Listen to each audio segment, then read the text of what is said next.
And thank you everyone for being here. And a special thank you to our three guests joining us to share their experience and knowledge with us. That's Dan, Zoe, and Rick. So what we're going to do tonight is have Dan, Zoe, and Rick set the stage for a discussion here. We have a couple presentations, and then we're going to open it up for your questions, hopefully to make it more relevant to you and your school or your school district.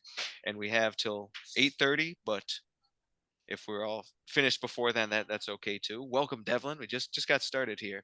Well, what I'm going to do is I just want to start with Dan before then passing it to Zoe next, and Zoe's going to do a presentation on some of the work that Montante has done. But before that, Dan, could you give us just a little bit more background of the background story on your company and the work that you've been doing? Anything you want to mention before Zoe does her presentation?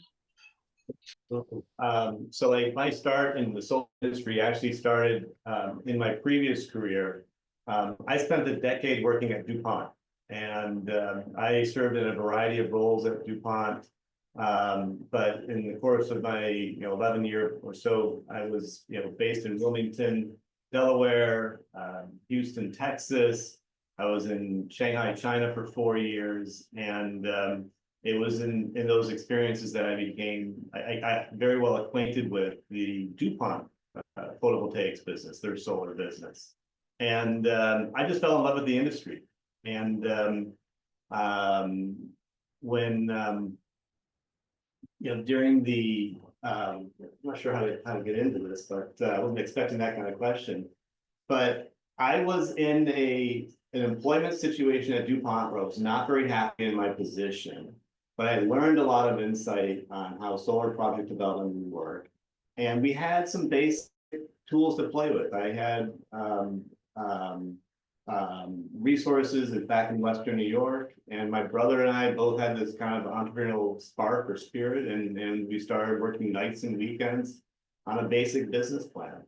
Now I'll be frank that our business today is totally different than what we thought it would be, but we had a couple lucky breaks along the way. Probably the biggest of which was working on the Buffalo School District.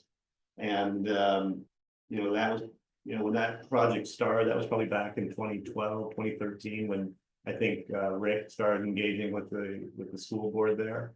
But I look back on that project with great memories on so many different levels.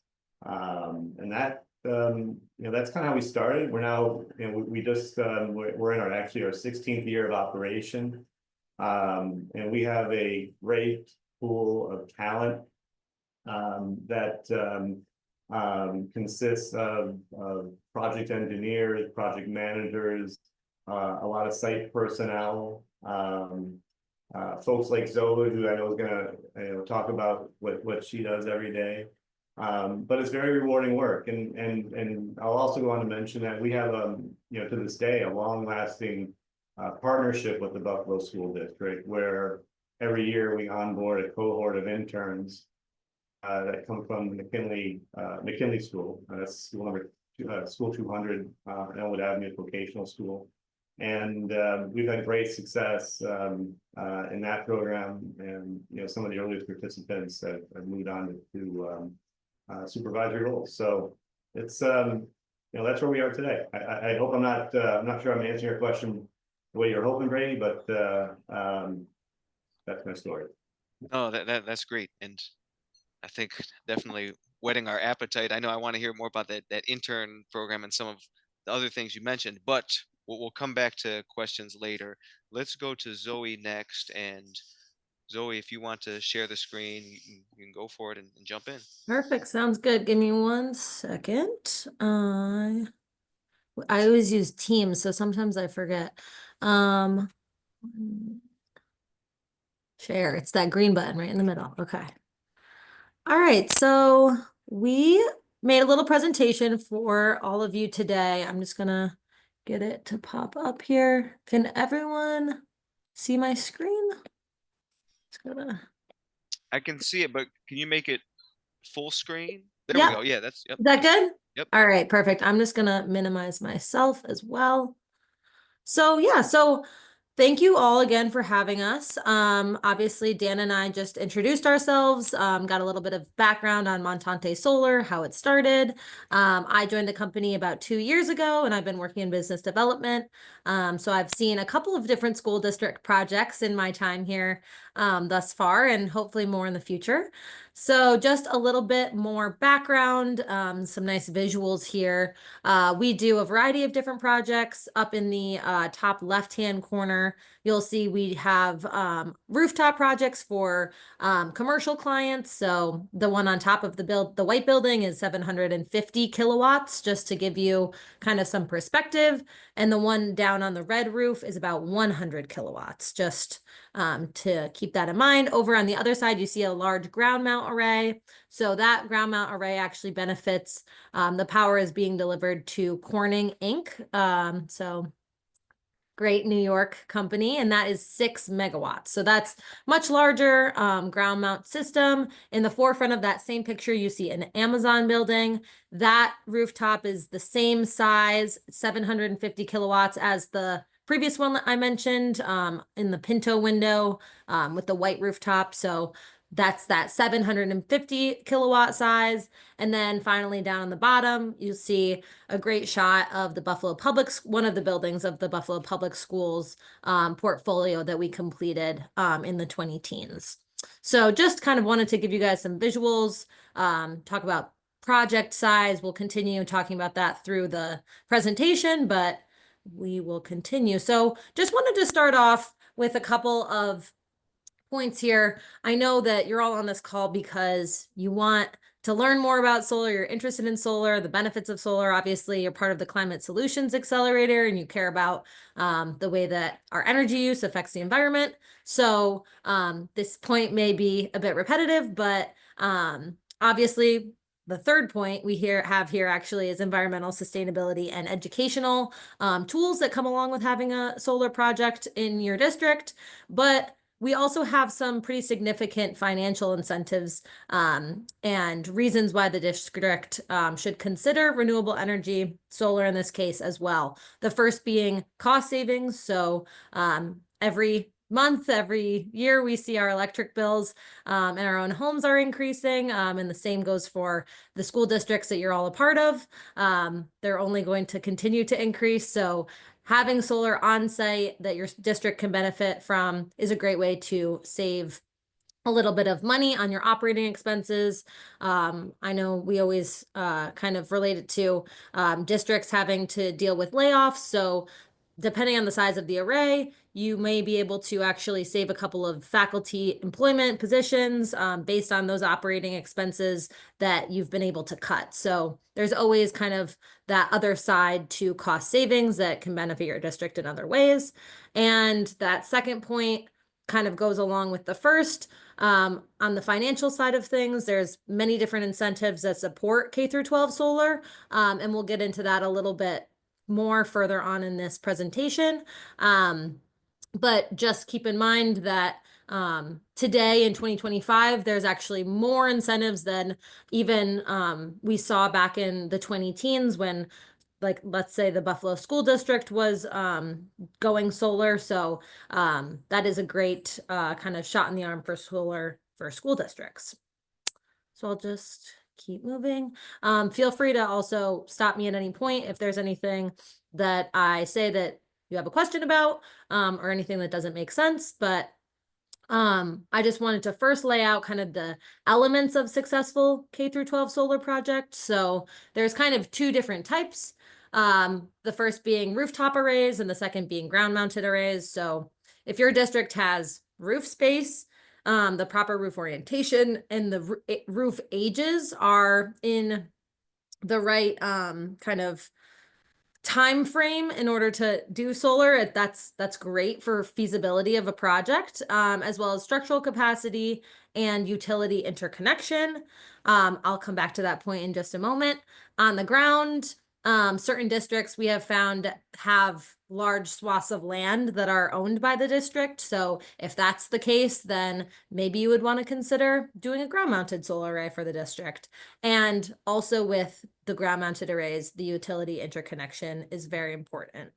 So just to break that down a little bit, all of the projects that we have completed for K through 12 school districts are being plugged right into the utility grid. So they are being measured and metered by National Grid, RG&E, NYSEG, whatever your territory is, the utility serving your territory is.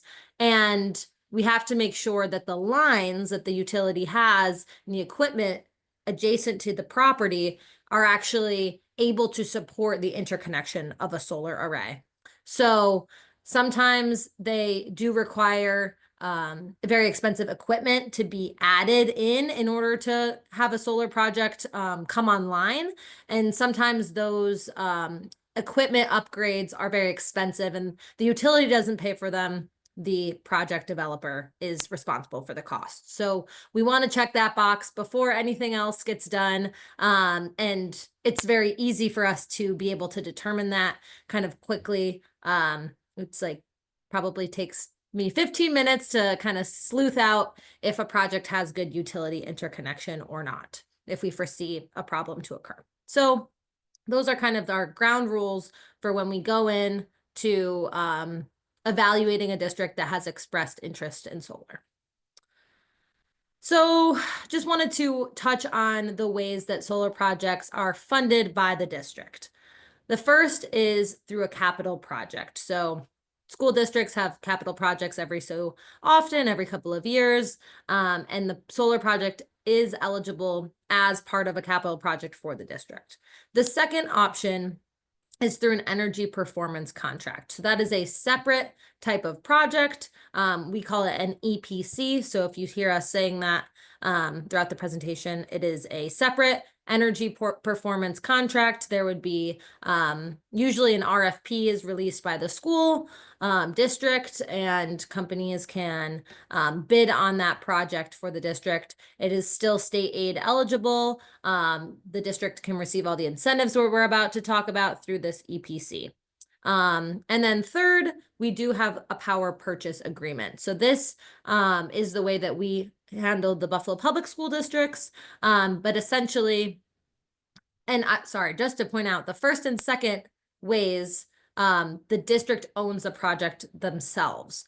The third option, the power purchase agreement, the district simply allows a solar company such as Montante to use the roof space and build the project on the roof, and the power of the energy is actually credited back to the district via this power purchase agreement. So rather than paying for the electricity, it's paying for the power of the solar. So the second option is currently kind of what we're seeing the trend is in school districts for these type of projects right now, the energy performance contract, and that's because it generates the best payback period.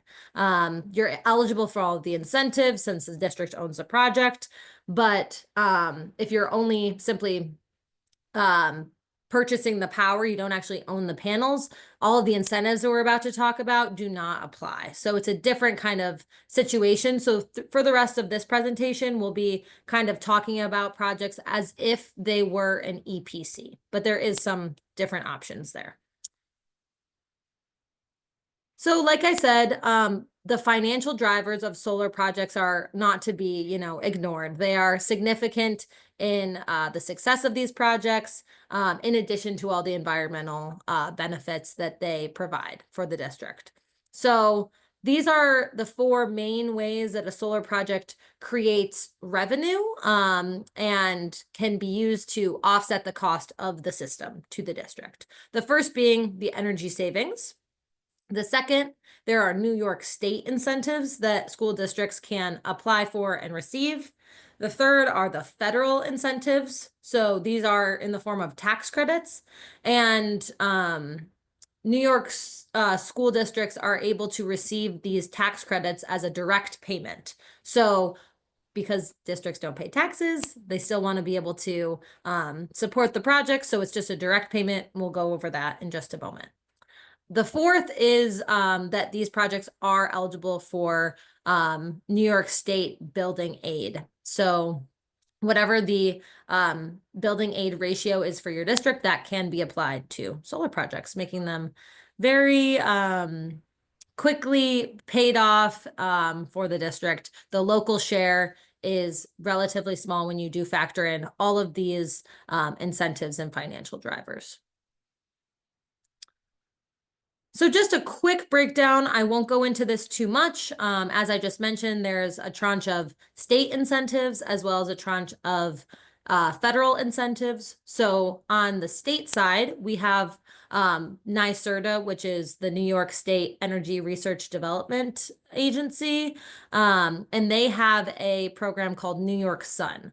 So New York Sun funds all different types of solar projects across the state, including residential, commercial, and also kind of any project that fits into those categories, regardless of the entity. So anything from a little tiny residential project, which might only be 5 kilowatts, all the way up to 5 megawatts. So for a school district, the incentives do change based on what the size of the project is. So if a rooftop project, we assume it's probably somewhere between 50 and 750 kilowatts. If you can recall the sizes that we looked at on that first slide, the larger rooftops were about 750 kilowatts. We'll have some more visuals for that as well. And if the size of the project falls within that range, it is eligible for a 25-cent per watt incentive. And just keep in mind, I have up at the top, we can kind of assume the average solar project costs about $2 per watt. On the ground mount side, since these projects are a bit larger typically, we do have some economies of scale at play here. So the incentive is slightly less. We do usually expect that the project cost per watt is a little bit less as well because they're larger projects. And it is about 17 and a half, or it is exactly 17 and a half cents per watt.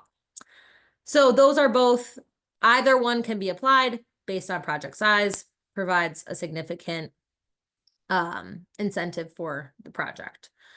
On the federal side, we are incentivized through the Inflation Reduction Act, especially the provisions made in 2022. So in New York State, we would use the base investment tax credit to incentivize a project from the federal side.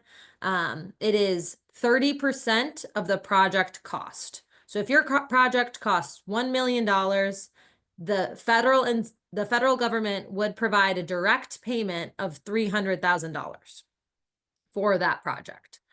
Now, we live in a geography where there is an energy community adder, and I have a map on the next slide, but many of your school districts may fall into this energy community geography in which there's a 10% bonus incentive. So that $1 million project, if you're in a certain area, would actually receive a $400,000 credit. So just want to show you that map. Energy communities are designated in pink here. So all of these counties are an energy community. We have Niagara, New York, Erie, most of the southern tier, and some in central New York as well. The areas in green are also their census tracts, so they're a little bit smaller, but they are incentivized because they are areas around a closed coal-fired power plant. So those areas are eligible. The areas in pink are counties in which there is historically high rates of unemployment, as well as high rates of employment tied to fossil fuel industries. So I know it's a little bit clunky the way that they have that laid out, but kind of at the end of the day, all you need to know is that if your district falls into one of these areas, it would be eligible for a 40% ITC payment. So really great for some of our districts.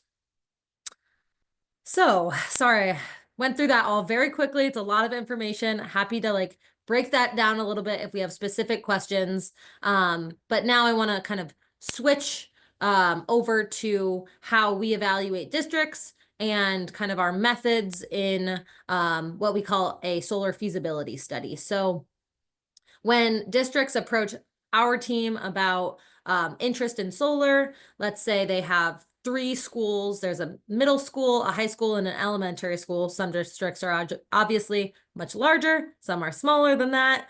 Our first step is to make a solar feasibility study. So this is essentially a comprehensive assessment of the district to determine the viability of installing one or more solar arrays for the district, and the benefits, the financial benefits of doing so, as well as obviously all of the environmental and practical kind of benefits of the solar. So, excuse me.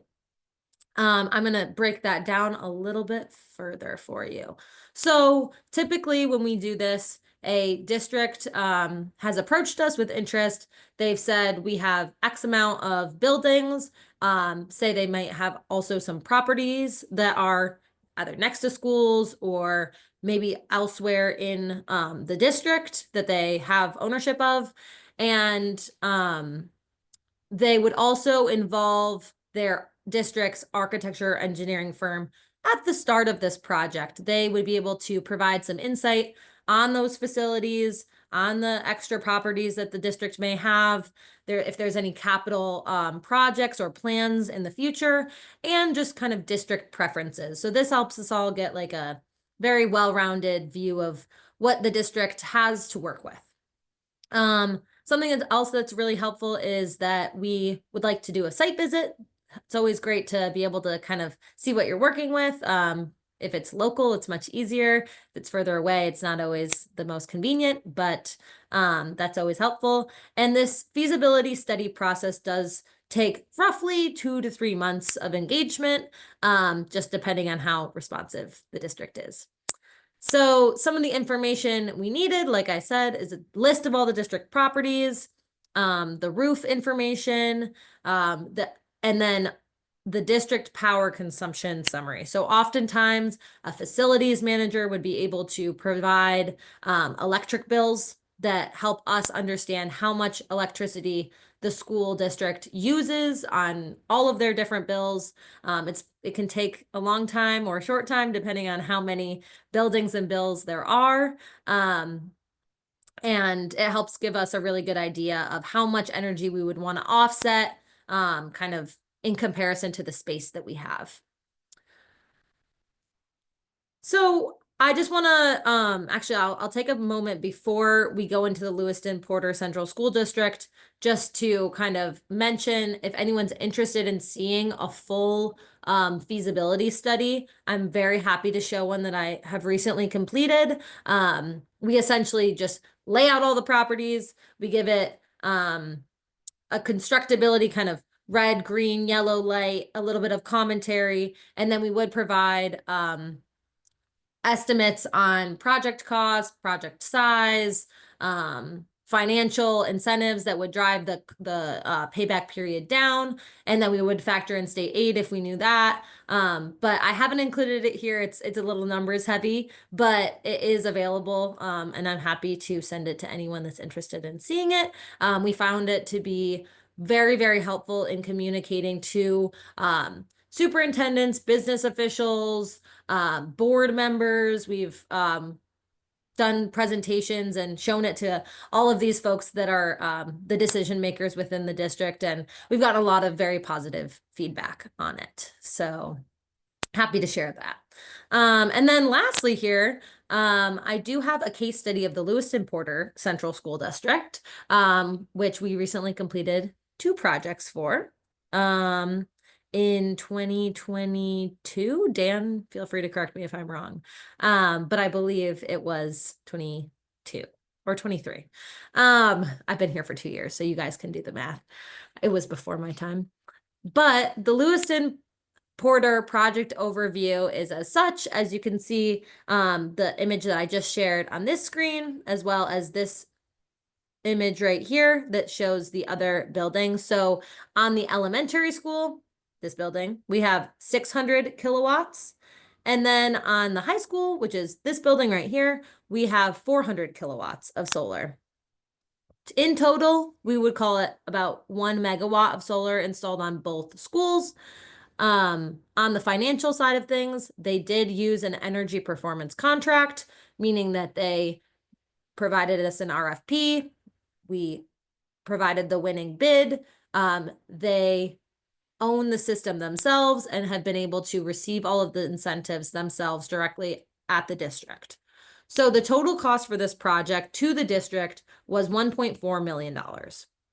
The annual savings from the panels alone, not taking into any account any of the incentives, is about $110,000 per year.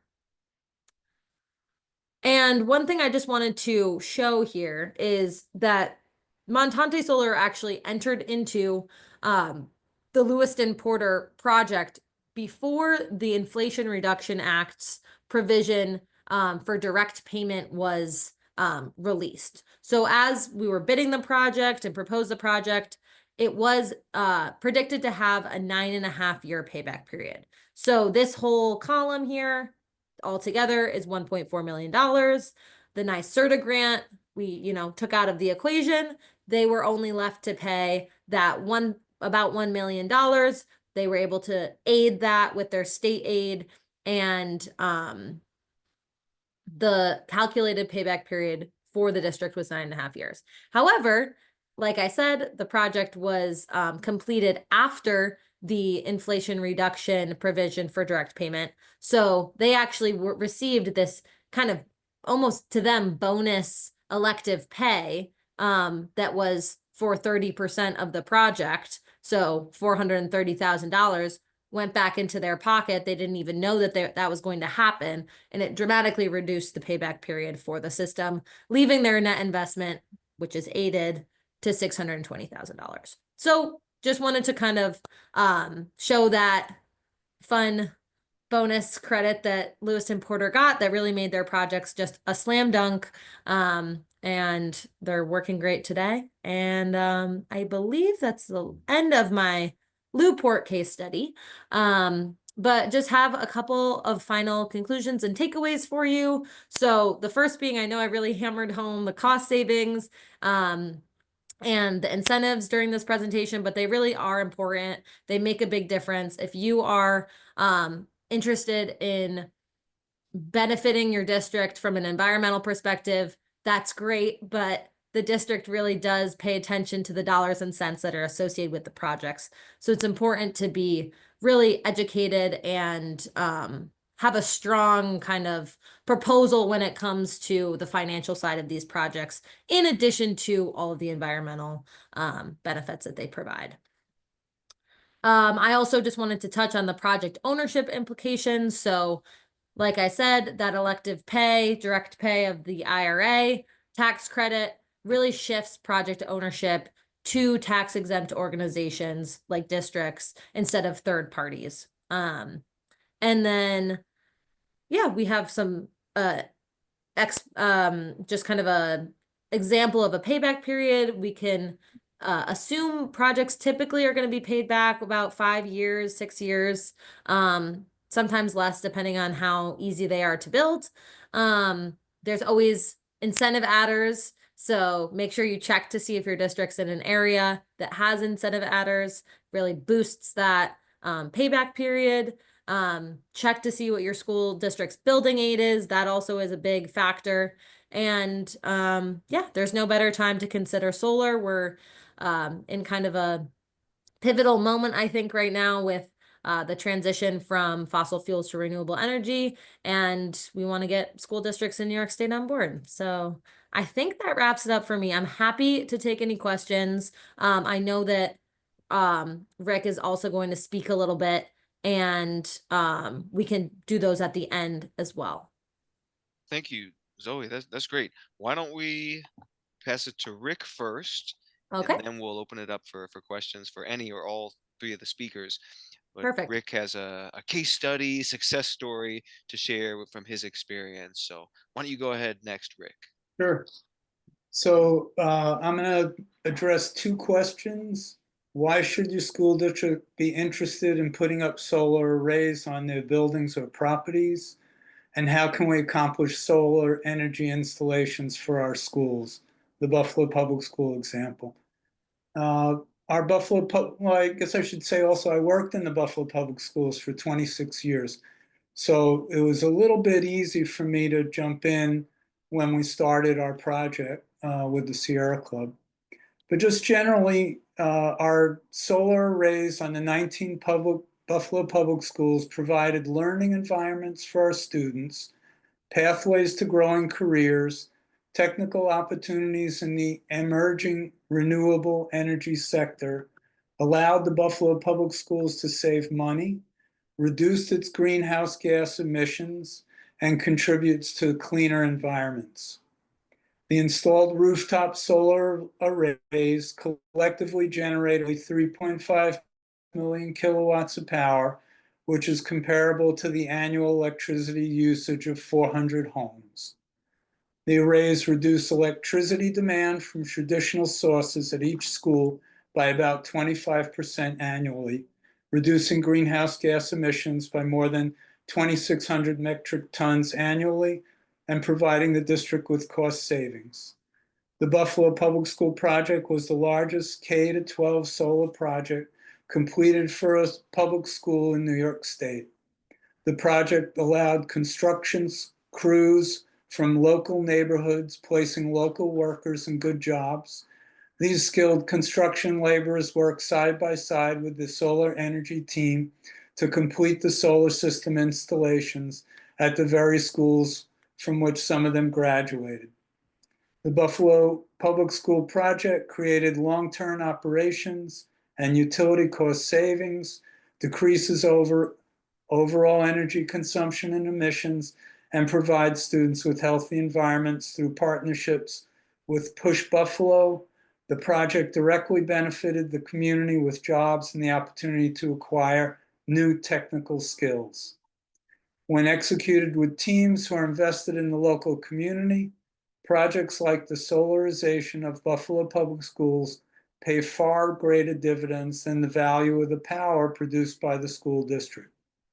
These projects enrich student educational experience, deliver on-job training for one of the country's fastest growing industries, directly supports job growth in the city of Buffalo, demonstrates that they can grow our economy and create good paying jobs while also protecting our natural environment. I spoke with engineering staff at some of the schools with solar arrays who reported the solar company, Montante, comes in to fix solar panels that are offline. They aren't aware of the panels being offline and only realize they've been fixed if they happen to bump into the workers from the solar company. So it's pretty smooth all these years after the solar arrays were put in. I want to talk about the Asthma and Allergy Foundation report. They report 10 people die from asthma each day across America. Most asthma-related deaths are preventable with proper management, access to adequate medical care, housing improvements, better air quality, and asthma is one of the most prevalent chronic diseases in our nation. The Asthma and Allergy Foundation of America publishes Asthma Capital's reports each year to raise awareness about nationwide impacts of asthma and to help people who live in asthma capitals recognize, prevent, and manage asthma system. When children have asthma, it means that they'll miss school and possibly the schools are missing state aid. Parents responsible for students are missing work, and sometimes they work for the Buffalo Public Schools, and therefore Buffalo Public Schools are missing staff, requiring hiring substitutes. To take steps to reduce personal contributions to air pollution, we can walk, bike whenever possible, use public transportation, carpools, switch to cleaner energy if possible, use LED lights, turn them off when they're not in use, vote for asthma-friendly policies, speak at local city council meetings. So that's kind of like, my overview. My position in the Buffalo Public Schools when it was an occupational therapist. Every school I would go into, I did evaluations at various schools as well as treatment of students. Every school had a nurse's station. Every nurse's station had a wall of bronchial dilators that children would come in and use throughout the day, the week, and students were missing class time. And the Buffalo Public Schools, their mission is education. So when you talk to schools and solar can reduce asthma, you want to mention that. For me, it was a big deal.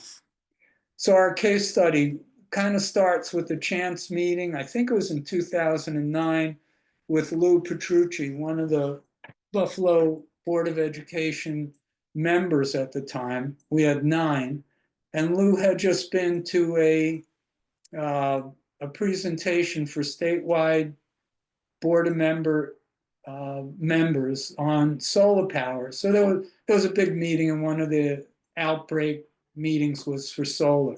So he kind of got the bug, and he said, Rick, it's okay if you meet with Board of Ed, plant operations, and facility staff. So that was our in. And we met with Lou twice, once at my home, once at somebody else's, and it gave us an end to the Buffalo Public Schools, and we began to meet with the plant facility operations staff. The director at the time, Paul McDonald, was okay about meeting with us, and his superintendent, assistant superintendent, Joe Giusiana, also, he kind of vetted us. He met with our group and what we were about. And after, a few meetings, we suggested we would bring in professionals. The professionals we brought in were people who did composting, green roof technology, solar companies, and wind turbine companies. The wind turbine company had access to land in Niagara County. The land was suitable for 7 wind turbines. These turbines could have provided all the power for the 63 buildings of the Buffalo Board of Education system if it were not for a state education law requiring all energy for a school district that would be provided must be produced in the same county. So the Niagara County wind properties didn't fit the bill. I think it was during COVID we met with the person in charge of all the plant facility operation systems at every school for all in New York State. And he kind of was adamant that, no, we couldn't do this.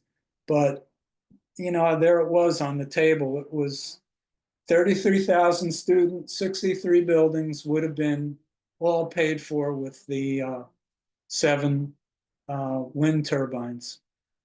The director of plant facility operations at some point settled on solar energy and put out a request for proposal. 6 solar companies submitted their plans. As the schools are educational institutions, a requirement was for the request for proposals to include training of staff to educate students in that technology. At the same time that this was going on, the Buffalo Public Schools had gotten a $1 billion grant from New York State for renovations to schools, including roofs of the schools, which Zoe suggested was an important feature, the roofs. Our Sierra Club went to board meetings to speak about the importance of solar installations. And these meetings, can be very quiet at times. And there were very few people in the room. There were 5 of us who made presentations on different parts. You could anticipate the Sierra Club. We did a kind of like a global presentation on what solar would mean for the city, for the country. We did looks at the specific school and what would benefits to the community would be. At the end of the presentation, the board members just kind of like jaw drop, mouths open, said, that was really a great presentation. So, I read through the 6 proposals that the board got, and the director and I spoke about them, what we would think best, but the board members, of course, do what they think is best. And they wanted a local company, which was Montante. And also, of course, the local company provided the instruction that I spoke about. The Buffalo Board of Ed went with a power purchase agreement, and Dan can chime in. As far as I understand, the solar array production of electricity, 19% went to the schools, and Montante received 81%. Montante, as I said, does the maintenance, and also did all the setup. They had to jump through a lot of hoops for this project with the state education department. But there it is. The schools, continue to benefit. They don't have to do any of the maintenance. And as a result, it didn't have to go through the finance committee of the Buffalo Public Schools. And you get people in the Board of Eds, they're very cost sensitive. And being that it didn't have to go through the finance committee, it really, I think, made a big difference. It would have been much longer. I worked on the project for 11 years. This was not anything short term. So, again, I thought that the environmental stuff was very important to present to the board members. At a certain time during the project, the superintendent changed, and the new superintendent was somebody that had a son that my son went to school with, and in high school he was interested in ecology. He became an environmental major. So the superintendent also gave us kind of free admission to speak with the plant and facility operations people. We in no way abused that. We constantly asked for permission to bring people in and to have meetings. I think the board meetings were really essential.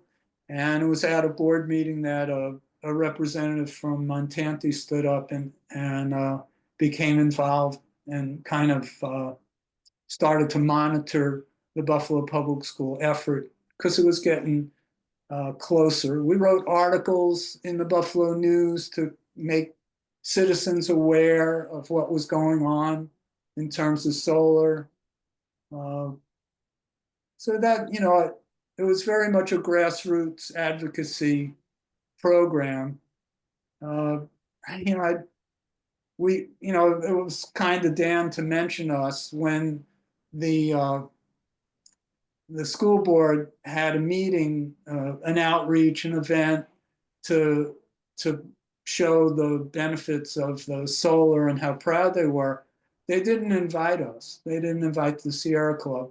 And when I spoke with the director about it, he said, Rick, I could send you the proposal that I sent to the superintendent, who had changed again at the time. You were included, your group, was certainly a big part of it. And he said, it wouldn't have happened without us. We weren't invited. One of our members went. Of course, we weren't able to speak, but so it was a labor of love. We didn't expect anything, any notoriety or anything from it. But that's how it goes, when you get into a project. At one point, I think, presentations that I did, I talked about structural changes in institutions. And that's what you're taking on. And it's kind of an important thing to think about, that it's really a big project, and that's what you're dealing with. Oh, just two other things. I wanted to get back to some of the members who spoke. Armin, I wanted to mention, you mentioned a solar farm. In our discussions with institutions like our transit authority, one of the things that they said when we brought in a solar company that recommended a solar farm, they said they're not a solar institution. Their mission is education. So they don't have the capital to spend on a solar farm. And I don't mean to discourage you one bit, but just, that's what I learned. So I'm just passing it on. And then I also wanted to Thank you. sister, in Buffalo, the Catholic charities, the Catholic schools were ahead of us in terms of putting up solar. And we mentioned that we met with the person who was in charge of public relations for the Catholic schools. And some of our board members, of course, were Catholics, Carl Palladino. And I think it meant a lot to them that the Catholic schools had solarized their schools all around town, all around surrounding Buffalo. So those are kind of important things to mention. Richard, can I follow up with that real quick? Yeah, sure, I'm done. Okay, so in Ithaca, I've been urging a consideration of rooftop solar. What I hear back from our design architect and an architectural consultant firm is that our rooftops are not well prepared for that. So they've actually in years past explored the idea of a solar farm that the district would own. And it seems to me that the biggest problem that we're having here, because we're a much more rural district, you have 100,000 people in Tompkins County, about 35,000 people in Ithaca proper, but we're a very large geographically spread out school district. And we own some land, and a former elementary school that we own. This property is perfectly situated for a solar farm, but the high voltage power lines do not accommodate that. So I feel like I think it's geographically specific. I used to live in Buffalo, and it makes a lot of sense for Buffalo schools and rooftops. However, the thing that I think that's holding us back is access to high voltage power lines, and lots of buildings, but nobody wants to put panels on roofs. There's a reluctance to do that. So I feel like we're sort of stuck. But thank you.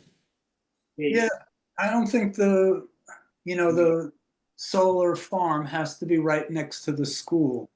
So there might be, it has to be in a certain area. Maybe Dan could address that. Or Zoe. Can you guys hear me? Okay. Yeah. Yeah, I think, Armin, your comments are spot on, and like your situation is not unique in New York. There are a lot of school districts want to deploy solar on their campuses, and they want to do it for different reasons. The electrified bus mandate that they're staring down, and like every year there's more electric appliances being installed in schools, mostly additional HVAC is one of the big driving factors there, as is electrification. The best way to figure this out is to do a basic feasibility study. Ithaca City Schools is an interesting district because of what you spoke about in terms of the physical, the geography, and the combination of buildings, some older, some newer, and then the land parcels. We certainly understand the reluctance of certain facility managers to put solar on rooftops. But a basic feasibility study will flesh all that out. You do it in conjunction with the building architect or the architect, and the dollars and cents matter with these projects. You can't just do it for the sake of sustainability. There needs to be a financial justification. A feasibility study will tell you if you have a justifiable project. That's the whole purpose of it. Everything's budgetary, nothing's firm, but it's absolutely directionally accurate. And that's like the best way of starting. We do them all the time, but sadly, less than 50% of school districts have any solar opportunity because of utility interconnection challenges. And that's becoming a bigger issue every year. So, before you spend a whole lot of time and effort on fighting with the board to support a solar project, just get some basic feasibility. We can do it. It doesn't cost anything. But the information can be quite valuable. So, interesting times we're living through right now. There is a school near Schenectady that did a solar farm out back, and I spoke with I guess it was the plant operations person there, and it was funny because they wouldn't have gotten the property next to the school, but like Armin is saying, it's a rural district, another rural district, and everybody knew everybody, so they made it happen. But you could probably Google that school district, and like I say, the plant facilities operation manager on a cold call. I just called up to talk to him about it, and if you Google it, you'll probably get the same article I got. I know others When have questions. How about, sorry, Oh, Katie, you probably go have one. ahead. I was just going to say, feel free to jump in or put your question in the chat. However you want to do it is fine. Katie, do you have one? And then Eric? Just really quick, when you guys say solar farm, are you just talking about ground mounted solar or is that something separate? Okay, Solar thanks. farm, it's kind of nomenclature for like a large ground mount project. Typically, they're anywhere from 10 acres to 25 acres in size.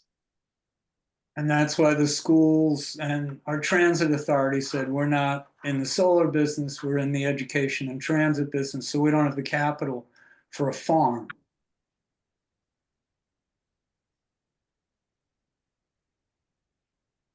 Eric, go ahead. One question and a couple of comments. I'll start with the comments. The various adders for trying to reduce the cost of something are numerous and widespread. I'm surprised that, given what you did with the Buffalo School District, that you didn't get the wage and apprenticeship adder, which is another 10% for living wage to all the installers, and also hosting an apprenticeship program as part of the building process. Then there are additional adders for low and moderate income areas, which I'm sure some of the Buffalo schools are in. So there's either 10 or 20%, depending on just what the level of income are. Another one for brownfields, which probably you don't want to have on a school district property in the first place, but that's something that we're hoping to do. And then on the training side, NIA sort of has some wonderful programs for paying for both student costs, i.e. the basically paying the student to learn, and paying the instructors to do the instruction. So there are all sorts of wonderful opportunities that can be combined in these things. And then my question was, ballasted roofs have the feature that they require quite a bit of additional load. I was wondering if anybody has ever really successfully done building integrated PV, which is basically making the PV part of the roof surface. Hey, Eric, let me take a stab at that. And Zoe, I'm going to ask you for help. If you actually can find a picture of the FedEx building that you can share, that would be great. I'm just kind of addressing some of your points, Eric. So I first want to address what you were talking about with Buffalo School District and all, and the impact of the Inflation Reduction Act. We built the Buffalo School District using prevailing wage. That was a prevailing wage job. It's I won't get into the nuance of labor, like New York labor law, but long story short, you do any kind of construction work in a Buffalo in a school, public school district, you pay prevailing wage. We did that project pre-Inflation Reduction Act.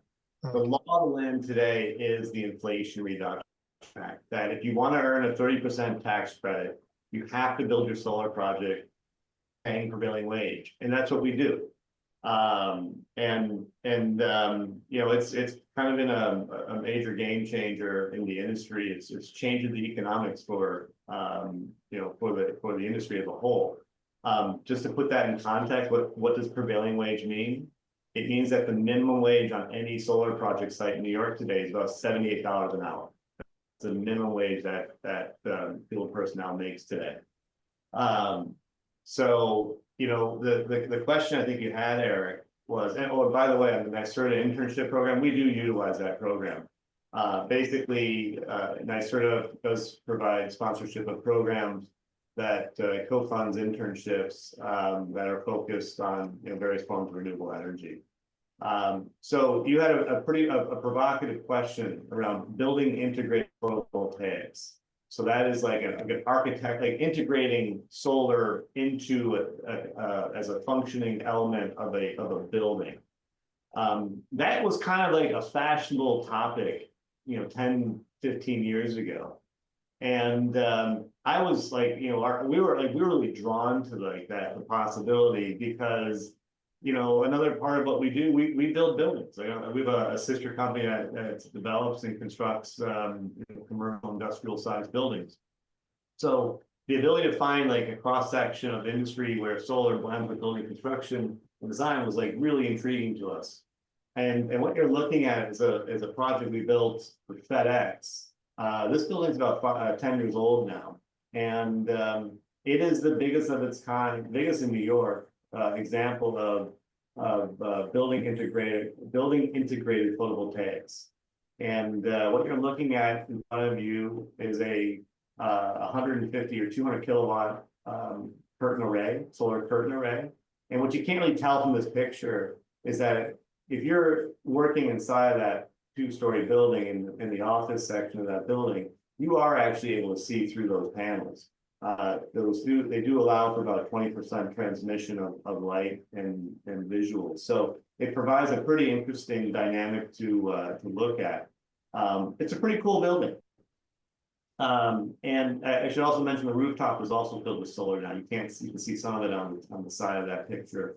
But the BIPV complements like the larger rooftop array, and it does make quite the visual statement. It's a statement piece.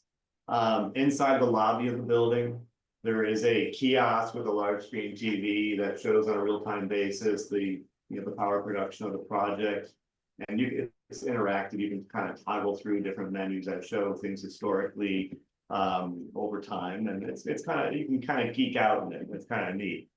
But this, to be blunt, Eric, this has not really caught on, and I'll tell you why I think it is.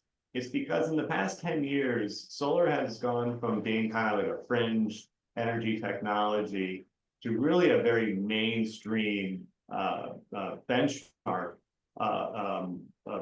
source of power that supports power infrastructure in the state today. To put things in context of how strong the solar industry installations have been, Rick and I and Zoe, we all come from Buffalo, and in Buffalo you have the Niagara Power Authority, and that's like the big hydroelectric power plant that feeds off of the water flowing over Niagara Falls. It's the state's largest power plant. It's a 2 gigawatt power plant, massive. In the past 2 years alone, the solar industry has built more than 2 gigawatts of solar. We've in essence built a Niagara Power Authority Power Vista in the past 2 years. It's remarkable. So I think that the economics and the expectations of solar has changed. You don't have these kind of like, they're remarkable things to look at, but are they cost effective? They're not sustainably cost effective. You have to have a financial sponsor to support that. Today we are laser focused on making projects provide a financial return that makes them feasible. And that is what's propelled our industry growth, is that solar is the lowest cost energy available today that you can deploy extremely fast compared to other technologies. So it's good news and bad news. The good news is there are more megawatts being installed today than there were 10 years ago. The bad news is the types of like building integrated photovoltaic projects, like the architectural projects, those have kind of fallen out of favor. The cost effectiveness of the sort of niche markets hasn't benefit from economy of scale. I kind of refer to those as like novel solutions or novel applications. The cost of that project that we were just showing you a picture of, probably about 75% more expensive than like a rooftop project. So it's a meaningful cost adder. And, but it helped us attract FedEx to establish their operations in Western New York. So, there were some ancillary benefits to that project.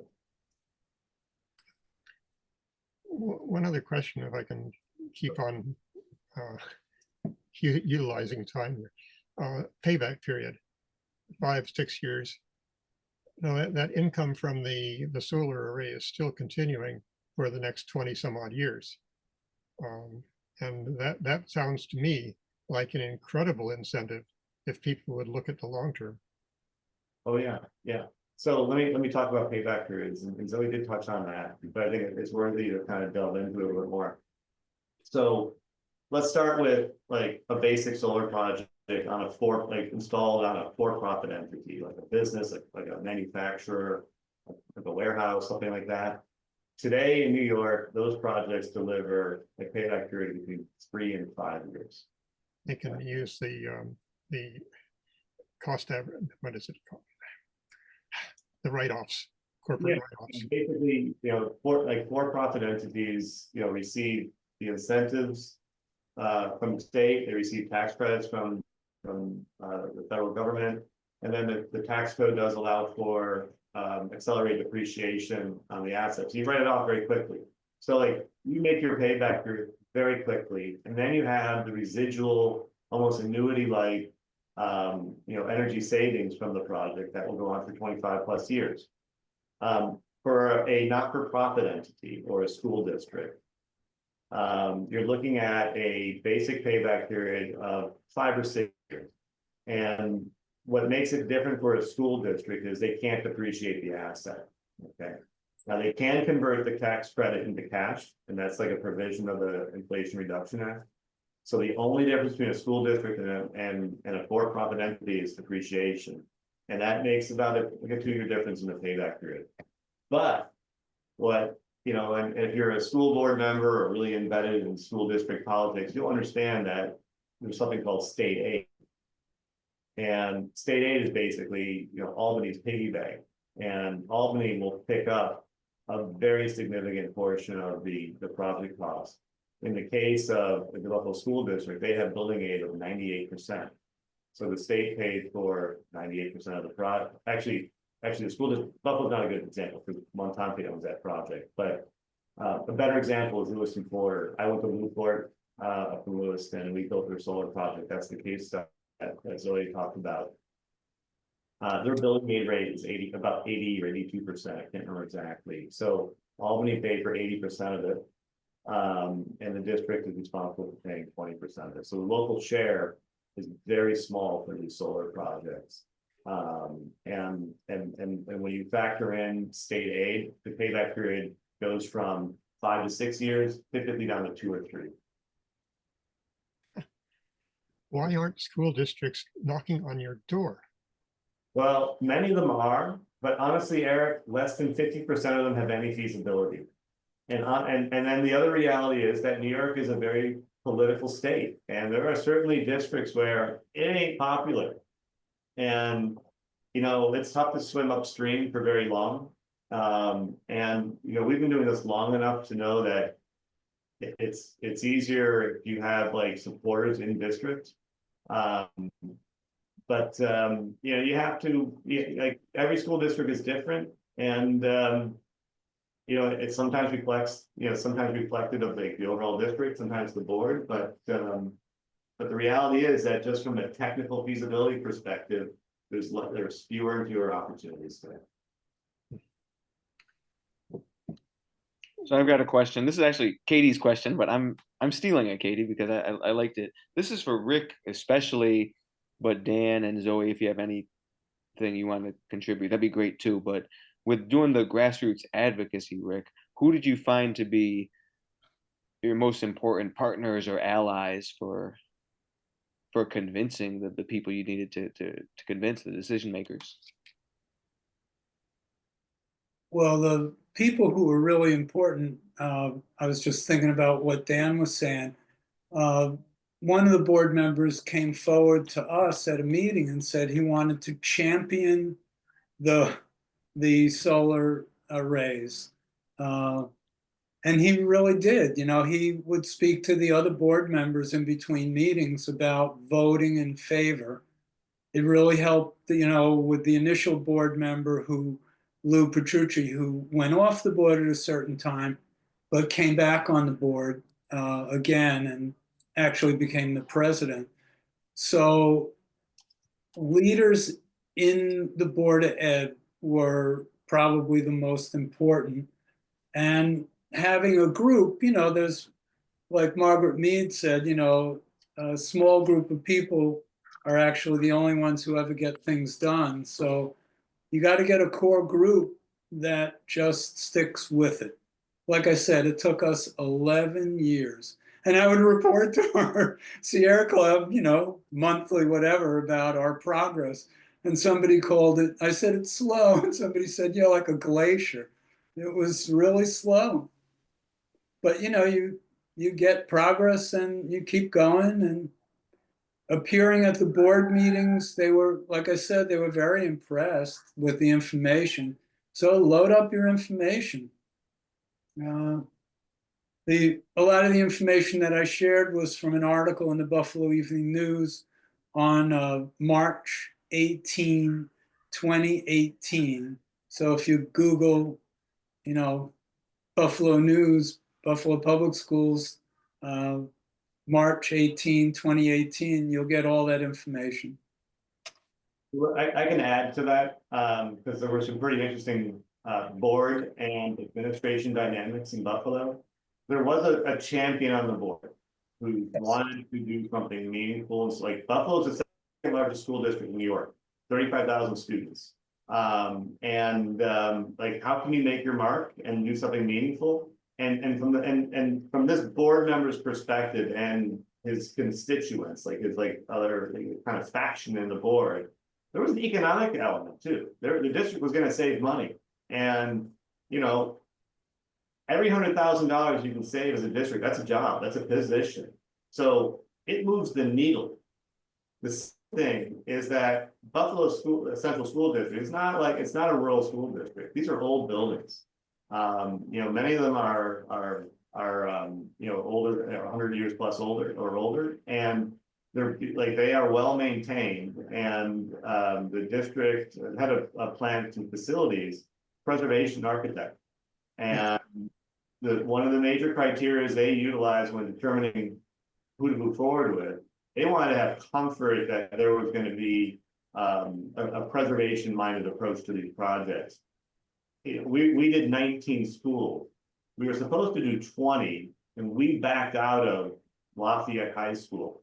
I don't have a picture. It's a beautiful school, terracotta roof, and we just couldn't envision a solar project blending in well with that site. We backed away from it, and that's how we respond to the RFP as well. I think that was from a facility, from a plan facility perspective, a game changer for their selection. Yeah, the director, Paul McDonald, was wonderful. I call him an honest broker. He was interested in all these different green kinds of options that we brought professionals in to present. And he just he said, well, we got to do something. And he picked solar, and that was it. We all kind of just worked together on it. The advocacy. And Dan mentioned that one of the schools wasn't completed, and that led us to another effort to get more buildings completed. There's 63 public school buildings, and some of them have just enormous roofs. So we were trying to get a EPC that Zoe mentioned, because the state would pay so much of the cost and the schools would own it. But it was so odd. Two of us presented LEDs, which would save the district a lot of money on the energy performance contract, and continuing the solar project by making some of the arrays bigger on the schools that were done by Montante and some new schools. And that was, again, Paul McDonald had investigated that and asked us to speak at the board meeting. But the assistant superintendent who had put the agenda together listed our agenda as electric school buses. So, you know, we made our presentations, we walked off, we kept getting called back by the board members for questions about electric school buses. It was, so, you know, I was disorganized at that point, but they did get a grant for 8 million to start electric school buses. Amber? I have a really basic question, which is I understand the, the cost savings with the rebates and the money from the government and whatnot. And I'm just curious if when you're pitching it to the school district, is the cost savings that you're talking about solely because the school would be generating its own power, or is it largely based on net metering kickbacks? I mean, or is it a combination of both? So, it's 4 things. Okay. It's 3 basic things. It is, of course, the energy savings. Okay, and that's like, that kind of baselines everything. But on top of that, you have a state incentive, a state rebate. And then you have a federal, it's a tax credit, but it's a refundable tax credit. So even though the school district is a tax exempt entity, it's made, like, the legislation allows for them to receive that as tax. So there's 3 financial drivers. But then in Albany, there's also state aid. So any project, so if a school district wants to, rebuild their theater, in the case of say Fairport Central, my guess is their state aid is around 80%. The state will pay 80% of that, of the repair, like the repair or rebuild the theater. They do the exact same thing for solar projects. They'll pay 80% or whatever the state aid rate is. So, there are 3 things that are available to any entity, energy savings, state rebates, and federal tax credits or direct pay. And then in the case of school districts in particular, you also have state aid. The state aid seems to be difficult to find. The only thing I managed to find so far on that is our Green Schools Initiative. So there must be more than that. Well, state aid, I mean, How do we find out about this? Formulas, my view is that the the New York State schools are extremely well funded. Their facilities are extremely well funded. But you gotta have support from the board. So, otherwise, that's the only way it works. Yep. And Rick, how did you avoid having to deal with the finance committee again? Because it was a power purchase agreement, so there was no financial exchange. Montante didn't require any funding from us. They just required the schools to rent the rooftops, so to speak. But basically, in the case of the Buffalo School District, we own the project. The school district just buys the electricity. Like, we're no different than NYSEG or RG&E or National Grid. The only difference is they buy it on a long-term contract instead of a monthly. And the schools, after, is it 20 years, Dan, they can buy it from Montante? 20-year PPA list. So ballpark feasibility study cost, there's no cost. We do it.